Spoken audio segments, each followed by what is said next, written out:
Karena yang dipentingkan adalah konservasi terhadap orangutannya sendiri. Itu yang kita harus jaga bersama gitu ya. Betul. Dan satu poin lah yang kita suka salah, ya. Kami selalu mengatakan gini, konservasi itu adalah aksi. Kalau cuma cakap-cakap, itu cuma seminar. Kalau kita selalu bilang di bahasa Inggris adalah, aja berarti ya. Ya, conservation is about action. Kalau conversation, let's do it in cafe gitu kan. Ya. Sambil ngopi-ngopi gitu ya. Kalau mau konservasi, ayo aksi dan kerja.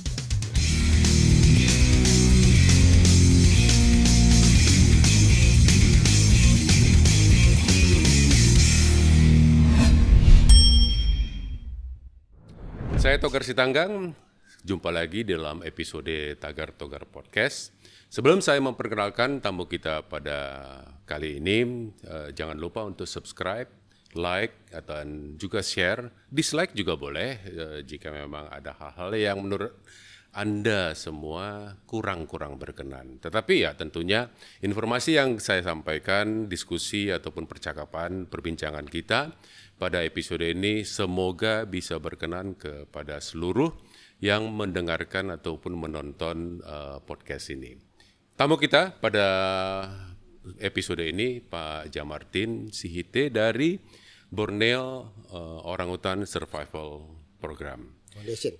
Foundation, sorry, PF, F dengan P gitu ya. Itu kalau Jawa, ya, Sunda gitu. Baik, Pak Martin, isu orangutan ini selalu dekat dengan isu sawit.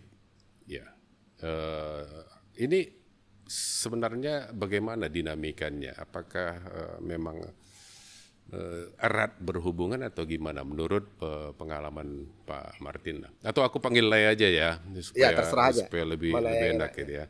Sama-sama anggap aja kita di Danau Toba. Di Lapo gitu dia.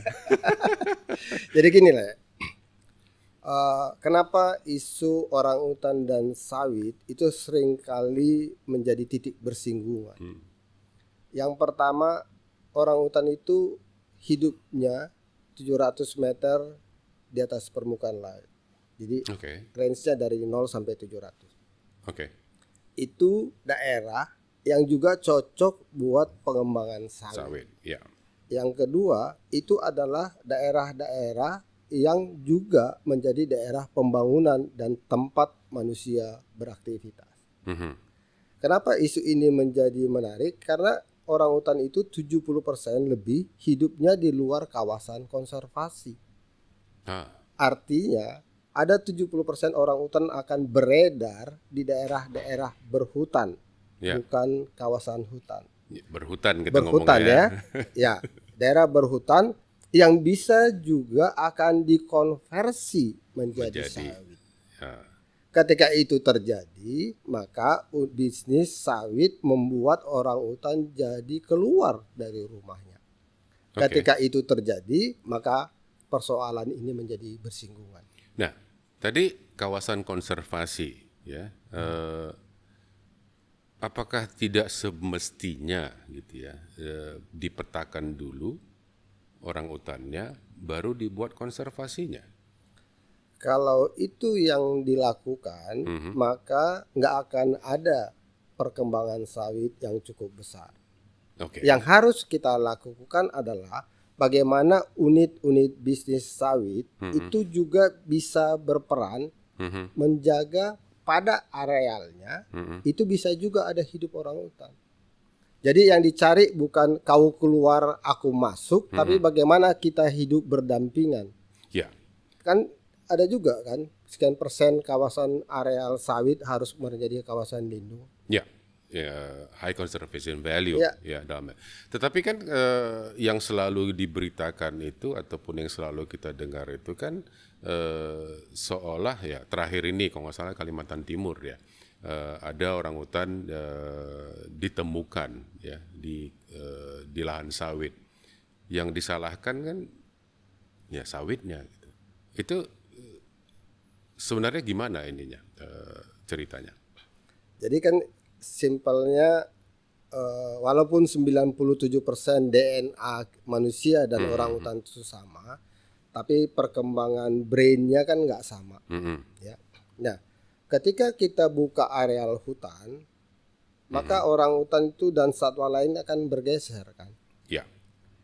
Dan ketika semua sudah sawit dan tempat-tempat hutan di areal yang dia tempat mengungsi itu semakin kecil, dan ketika climate change membuat ketersediaan pakannya berkurang, maka orangutan itu kan nalurinya akan bergerak ke tempat dia pernah datang, pernah dia ada. Jadi kalau dia datang lagi ke tempat situ, yang harus dipersiapkan adalah pekerja di sawit itu harus tahu bagaimana mengelola orangutan yang datang. Ya. Sehingga tidak terjadi konflik yang membuat korban. Ya. Itu yang harus diperhatikan. Ya. Tadi kan Leo bilang hutan yang dibuka gitu ya. Kenyataannya kan sekarang ini kalau kita lihat peta Kalimantan ya, sebagian besar dari hutan Kalimantan itu kan juga sudah diberikan izin pengelolaannya. Apakah itu yang menyebabkan juga orang hutan ini keluar ke tempat yang tadi itu? Bisa jadi kalau kita akan mencari siapa salah, maka akan mutar-mutar di situ aja. Yang saya mau sampaikan adalah bagaimana pengusaha, terutama sawit, itu bisa menjadi bagian dari solusi. Bagaimana orang hutan itu kalau datang ke tempat dia itu ya ada hutannya, ada kawasan berhutannya yang high conservation value forest tadi. Itu yang kita jaga. Nah, yang diperlukan itu adalah bagaimana pengusaha itu bisa bekerja sama. Kelemahan kita kan begini, Le. Ada 10 perusahaan, saya sumbang 500, saya sumbang 500, yang lain sumbang 500, kita bilang, oh di tempat kami ada 5.000 hektar kawasan konservasi. Buat orang hutan atau satwa lain itu nggak jadi lebih berguna daripada ada 3.000 hektar kompak. Yang satu lokasi. Yang kompak, yang connecting. Yang connecting, gitu. Ya. Nah ini yang harus dilakukan bersama-sama. Coba dalam perjalanan perkebunan sawit ya, kalau kita lihat dari tahun 80-an lah untuk Kalimantan khususnya. Itu kan memang ya kita belum mengenal high conservation value. Artinya beberapa daerah ataupun wilayah yang berdekatan dengan habitat orang hutan itu mungkin sudah keburu tidak ada HCV-nya. Karena kita mengenal HCV itu kan 2000-an lah ya, 2005, 2006 ke atas gitu ya. Ini solusinya gimana? Karena kalau kita lihat batasnya bahwa ini hutan dan habitat orang hutan dan kemudian ini sawit tanpa HCV atau tidak ada HCV-nya karena memang dia dibangun duluan di sana. Ya. Solusinya kira-kira apa yang bisa ini? BASF itu sudah punya kerjasama dengan sawit yang sudah keburu. Kalau pakai quote in quote ya keburu. Sehingga kita ajak mereka, oke, nebang sawitmu, nanam hutan lagi 5.000 hektar itu butuh 30 tahun supaya jadi hutan. Kenapa tidak? Kita cari hutan di areal kabupaten yang sama atau provinsi yang sama. Beberapa sawit bergabung, kita beli areal APL, kemudian kita declare itu sebagai kawasan konservasi dari usaha kita. Kita bukan nggak mungkin ya, akan lebih costly dan waktunya lebih panjang kalau kita buka, tebang, nanam lagi daripada kita jaga ini. Dan daerah yang kita jaga 10.000 hektar ini dengan beberapa perusahaan sawit yang sama-sama mau jadi bagian dari solusi, disitulah kita tempatkan orang hutan atau satwa-satwa lain. Oke. Nah, tapi mungkin agak berbeda dengan gajah di Aceh. Ya, gajah itu kan kadang punya pattern. Semua satwa seperti itu. Nah, sama. Kalau di Aceh kan itu kan ada kayak koridor yang selalu dibuat berapa meter karena koridor itulah tempat gajah itu pindah dari tempat sana ke sini. Kalau tadi Lai bilang itu 3.000, 5.000 hektar di satu compact location, itu kan mungkin terpisah dengan areal habitatnya. Itu bagaimana bisa melinkage ini? Atau memang ada koridor lagi? Ada dua poin yang berbeda. Yang pertama saya mau katakan 5.000 itu adalah sebagai contoh. Ya. Kita sering bangga mengatakan kami di kabupaten ini pengusaha sawit sudah alokasikan 5.000 hektar. Tapi kalau kita lihat 5.000 hektar itu spreading. Iya, 500 kali 10 gitu iya. ya. Itu yang saya pesan saya saya mau sampaikan. Ya. 5.000 hektar tapi pecah-pecah itu tak berarti bagi satwa dibandingkan ada kompak yang 3.000. Jadi jangan jadi pikir kita ambil 3.000 aja, bukan begitu.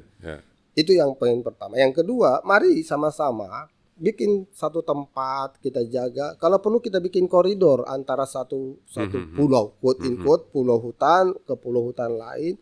Kita bikin koridornya.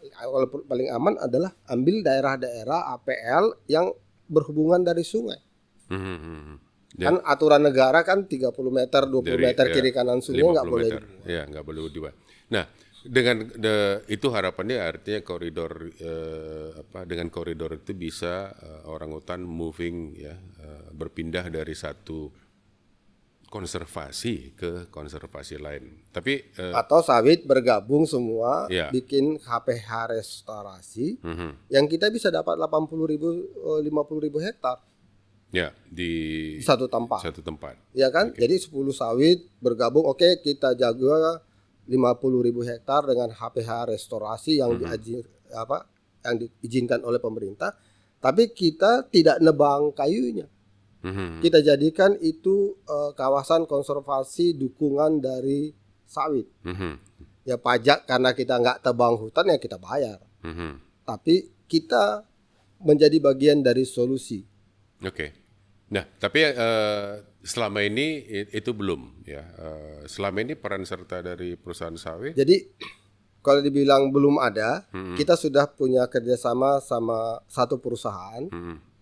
Itu kita bersama-sama mengelola sekitar 2.000 hektar. Jadi BOSF beli 600-700 hektar, sisanya sawit yang beli. Lahan APL. Jadi itu adalah kawasan berhutan berupa pulau di tengah sungai. Itu yang kita beli dari masyarakat. Dan kemudian itu kita jadikan areal pulau pra pelepas liaran. Jadi orangutan yang sudah pernah dipelihara manusia kita ajarin balik ke alam, kemudian kita tes di pulau itu, sukses kita kirim ke hutan. Itu sudah jadi. Dan ada juga anggotanya Gapki, itu kita nego, bicara sama dia dan dia mau menjadi bagian dari solusi. Dia kemudian keluarkan areal di konsesinya 70 hektar lebih, itu dibikin pulau untuk orangutan tadi. Ya, untuk apa istilahnya tadi? Jadi pulau pra pelepas liaran. Jadi setelah dia lulus sekolah, kan gini kan. Orangutan itu kan di hutan diajari mamanya untuk bisa jadi the real orangutan. Kita ambil, kita bunuh maknya, kita jadikan hewan peliharaan. Dia kan kehilangan edukasi menjadi orangutan. Nah, itu kemudian diajarin. Kemudian tes terakhir bahwa dia bisa survive di hutan, kita taruh di pulau. Nah, di masa depan kalau semua orangutan sudah kembali ke hutan, maka pulau-pulau ini akan kita jadikan suaka. Karena banyak orangutan nggak sukses juga. Berapa persen sukses rate-nya? Kalau sukses rate sekitar 80%. Tapi memang ada aja yang ya sama kayak manusia lah. Disuruh sekolah bolos. Ya kan? 90 berapa tadi persen DNA-nya ya kan? Jadi ada yang malas, ada yang bolos, ada yang bandel gitu ya. Jadi itu juga ya udah ngerti lah, nggak lulus. Satu, kedua ada juga orangutan yang sampai besar dipelihara manusia. Nggak bisa lagi kita itu udah susah ininya ya. Ini akan kita buat di Pulau Suaka, jadi nggak di kandang. Karena kan kalau dia di Pulau Suaka masih di hutan dia. Berarti dia tetap mempunyai ketergantungan lah berarti ya. Di Suaka di Suaka ini ya. Itu harus di feeding. Itulah yang kita sering lihat mungkin ya. Jadi itu campur ya.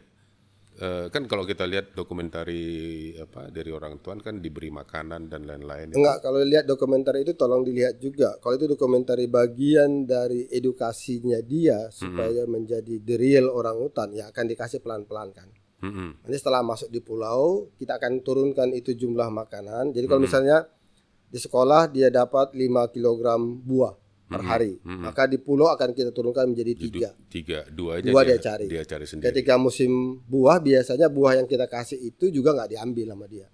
Karena dia lebih prefer karena dia sudah kenyang. Udah kenyang duluan dari ini, karena dia bisa mencari. Orang hutan itu apa istilahnya? Omnivora. Kita sebut dia frugivore. Frugi, jadi dia makan fruit, makan buah.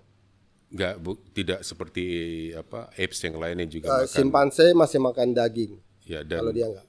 Jarang. Daun-daunan ya. Ini full fruit ya. Oke. Satu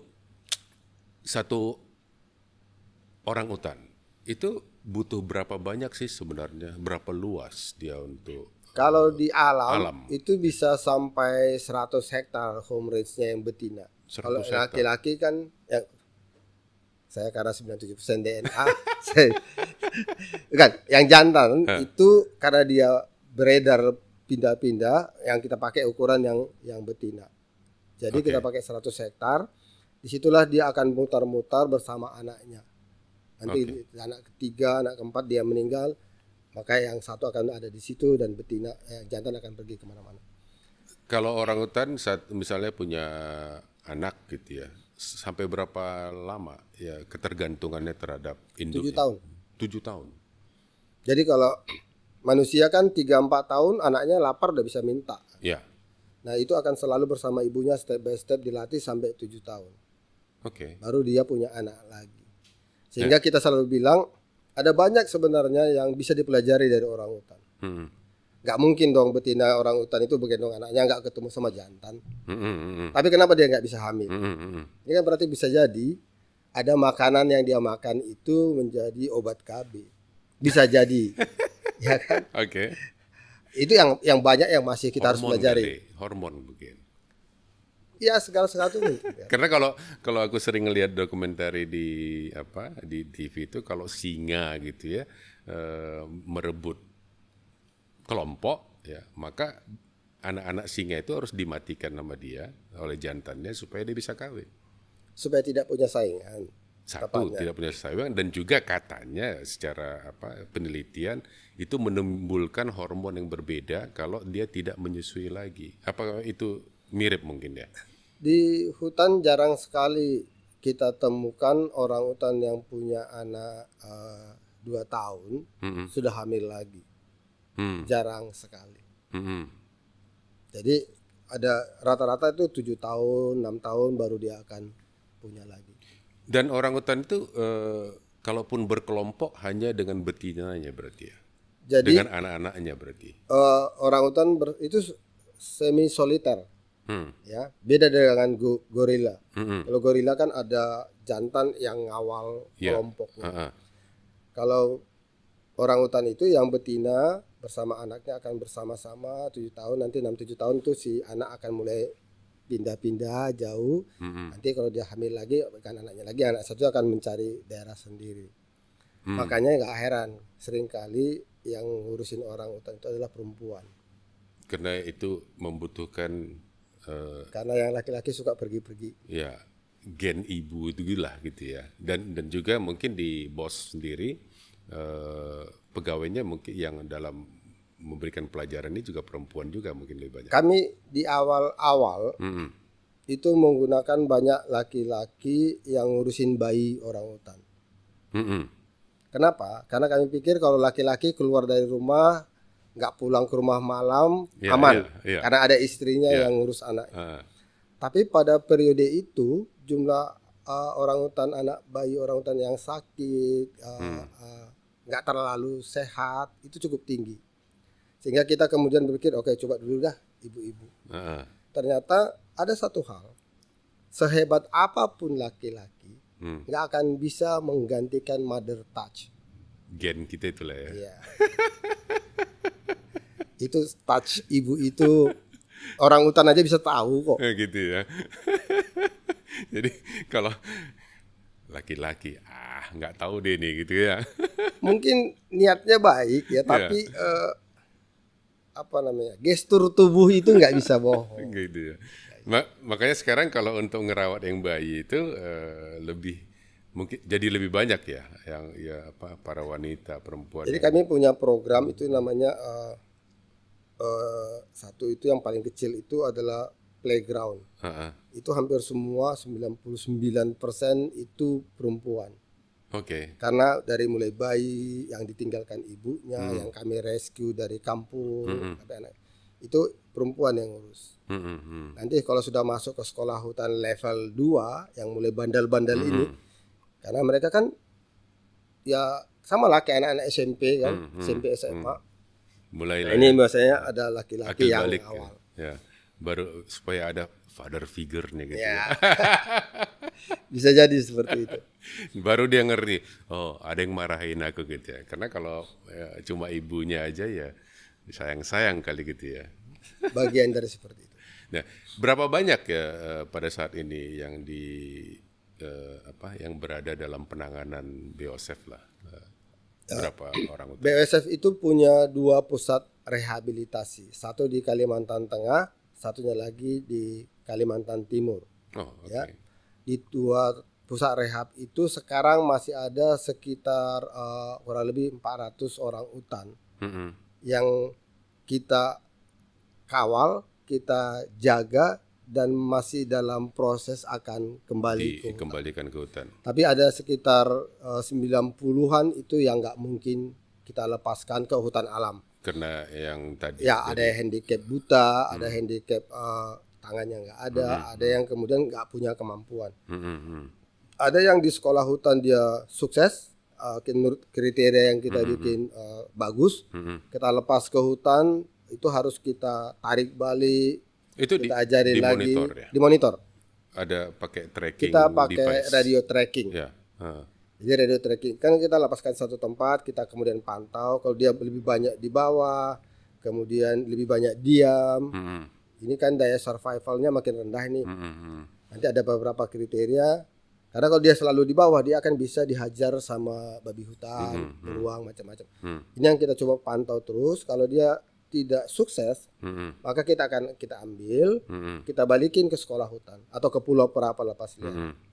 Nanti kita pantau lagi 6 bulan, setahun. Kalau dia sukses lagi, kita coba lagi kesempatan kedua.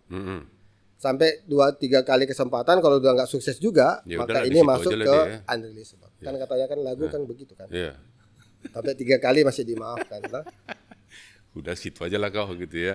Jadi nggak bisa kemana-mana dia. Pada prinsipnya, walaupun dia nggak bisa kembali ke hutan, di dalam programnya BOSF dia akan kita tempatkan di Pulau Suaka. Karena dia kan orang hutan. Kalau di Pulau Suaka dia masih hidup bersama pohon. Jadi bukan di kandang. Iya. Karena kalau di kandang kan bagus kita ganti aja namanya. Iya. Setidaknya dia berada di alam liar, tetapi tetap harus dipantau. Nah, karena kemampuannya karena kemampuan. Dari tadi 400 lah ya bilang. Ya, berapa banyak ya atau secara rata-rata lah yang diambil dari masyarakat?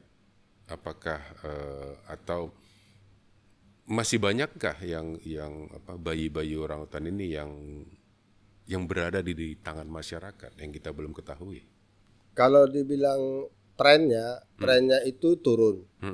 Tapi persoalan tren turun ini karena di alam yang tersingkir makin kecil atau yang orang hutannya udah mulai makin habis. Gitu kan. Nah ini yang kita nggak suka. Tapi kalau dia makin sedikit keluar karena orang hutannya hidup di alamnya masih bagus, itu nggak apa-apa. Tapi kalau dilihat 2010-11 waktu saya pertama kali join ke BOSF, itu hampir 900 orang hutan di kandang kita. Kita berdiri tahun 91, jadi udah 30 tahun nih. 91 sampai 2001 itu kita bisa lepaskan hampir 400 orang hutan dalam 10 tahun. Ke alam.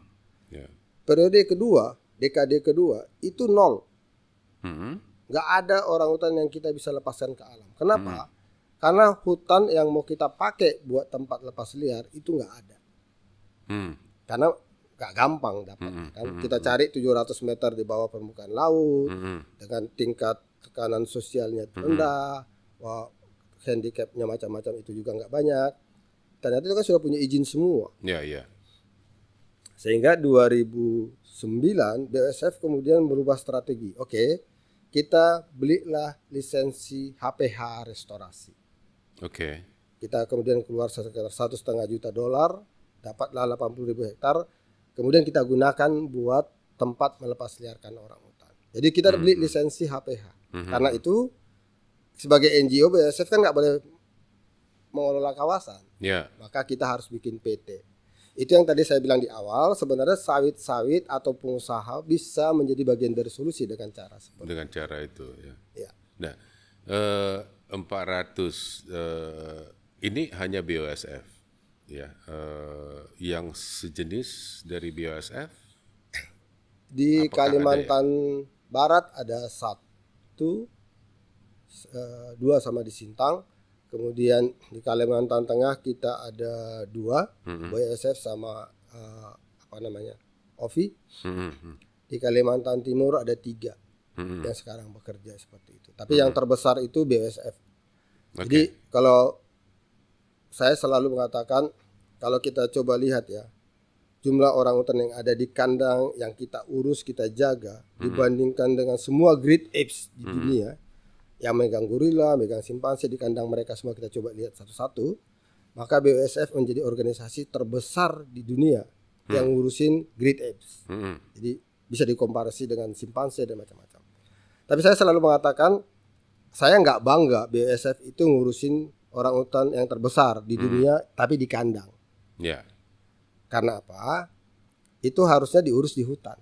Jadi harapan BASF itu dengan buat Pulau Suaka, bikin HPH restorasinya jadi tempat pelepasliaran orangutan, maka one day BASF menjadi organisasi terbesar di dunia untuk ngurusin orangutan di hutan. Tentu bersama-sama dengan Kementerian Kehutanan. Karena undang-undang kita kan satwa langka dilindungi adalah milik negara. Jadi kami nggak mungkin bisa kerja kalau tidak bersama pemerintah. Nah, kalau kita lihat gitu ya, ada yang dikatakan Orang Utan International Day, ya itu dan itu tanggal 19 Agustus. Cerita menuju 19 Agustus ini gimana? Jadi kalau mau lihat istilah itu, kalau di googling itu ada 2 pada tanggal yang sama. Ada World Orang Utan Day yang kemudian diakui oleh UNICEF seperti itu. Kemudian ada International Orang Utan Day. Kalau BASF simple saja. Gue nggak peduli International Orang Utan Day, gue nggak peduli dengan World Orang Utan Day. Ini Orang Utan Day. Udahlah, lupakan aja apa itu internasional, apakah itu World Orang Utan Day. Ini adalah Hari Orang Utan. So, dengan Hari Orang Utan ini, apakah yang bisa kita lakukan? Jadi nggak mau terjebak lah. Oke, diajak orang selebrasi International Orang Utan Day, ayo. Diajak selebrasi World Orang Utan Day, ayo. Tapi yang kami mau katakan dari BASF, ini adalah Orang Utan Day dan apa yang bisa kita lakukan di hari ini. Ya, dan salah satunya adalah memberikan dukungan kepada BASF. Dan bukan, jangan salah. Memberikan dukungan kepada orang utan. BASF itu kan cuma alat. Karena kan aku ngomong sama Laes sekarang. Tapi gitu alat kan, kita ini alat. Gitu ya. Kan jangan alatnya yang jadi utama. Oh ya, oke. Ya, tapi mendukung orang utan melalui kan gitu ya, melalui BASF. Ya, ini juga saya juga membuka kesempatan kepada pendengar untuk bisa sama-sama mendukung. Akan tampil QR code di layar ini yang kita bisa scan dan juga bisa melakukan dukungan ya terhadap orang utan melalui BASF. Begitu kan? Ya, kan supaya lebih pas gitu ya ngomong. Karena kami selalu mengatakan BASF itu kan toolsnya, alatnya. Jadi kalau semua orang hutan udah sejahtera di hutan, nggak perlu lagi BSF bisa tutup. Karena orang hutan udah aman. Ya, tapi kan ya kalau semua gitu kan. Iya. Ya, Tapi jangan jadi BSF-nya yang selamat, orang hutannya nggak selamat. Bukan itu tujuannya. Harus balik ke kita itu. Karena yang dipentingkan adalah konservasi terhadap orang hutannya sendiri. Itu yang kita harus jaga bersama gitu ya. Betul. Dan satu poin lah yang kita suka salah. Ya. Kami selalu mengatakan gini, konservasi itu adalah aksi. Kalau cuma cakap-cakap, itu cuma seminar. Kalau kita selalu bilang di bahasa Inggris adalah, aja berarti ya. Iya. Conservation is about action. Kalau conversation, let's do it in cafe gitu kan. Ya. Sambil ngopi-ngopi gitu ya. Kalau mau konservasi, ayo aksi dan kerja. Ya. Itu yang juga para pendengar kita butuh bersama ya, untuk melakukan aksi, mendukung orang hutannya melalui BOSF ya, gitu ya. Ya, bersama kita lebih kuat lah. Gitu ya, bersama kita maju katanya gitu ya. Baik, saya kira kita break dulu ya untuk segmen ini. Kita akan lanjutkan untuk segmen berikutnya. Kita akan bahas lagi BOSF seperti apa bersama Pak Djamartine Sihite. Sampai jumpa untuk episode berikutnya. Jangan lupa subscribe untuk bisa mendapatkan informasi-informasi mengenai apa yang dibicarakan, khususnya mengenai orang hutan pada saat ini, dan untuk bisa di-share kepada teman-teman yang lain. Sampai jumpa untuk segmen mendatang. Terima kasih.